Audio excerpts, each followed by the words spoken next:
Siyempre, very vocal po kami sa isa't isa. Tutunan ko po gaano ka-importante yung i-communicate mo po yung nararamdaman mo. Very vocal po kami sa isa't isa. Jillian Ward, inaming bukas ang komunikasyon nila ni Eman Bacosa. Fans, mas lalong natuwa. Mas lalong ikinatuwa ng fans ang naging pag-amin ni Jillian Ward matapos niyang ibahagi kung gaano sila ka-open at ka-vocal ni Eman Bacosa pagdating sa kanilang komunikasyon. Sa isang panayam, naging prangka si Jillian sa pagsagot sa tanong kung ano ang sikreto kung bakit nananatiling maayos ang kanilang ugnayan sa kabila ng pagiging busy nila pareho. Ayon kay Jillian, very vocal po kami sa isa't isa.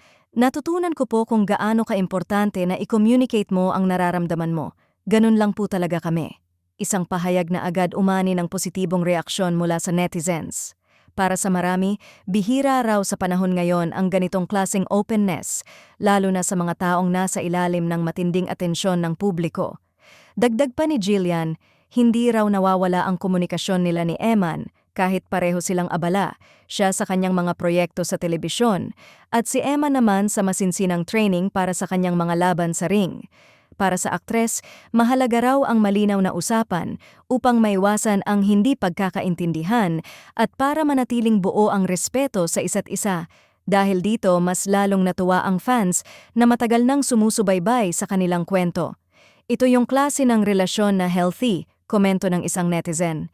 Hindi puro kilig, may communication, dagdag pa ng isa. Marami rin ang nagsabing ang pagiging vocal ng dalawa ay swak sa kanilang personalities. Si Jillian na honest at grounded at si Eman na matagal nang kilala bilang expressive at diretso sa kanyang nararamdaman.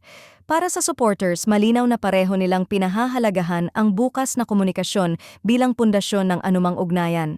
Sa ngayon, nananatiling consistent ang mensahe ni na Jillian at Eman, ang komunikasyon ang susi. At para sa kanilang mga tagahanga, ito ang dahilan kung bakit patuloy silang humahanga at sumusuporta, hindi lamang dahil sa kilig, kundi dahil sa maturity at respeto na ipinapakita ng dalawa sa isa't isa.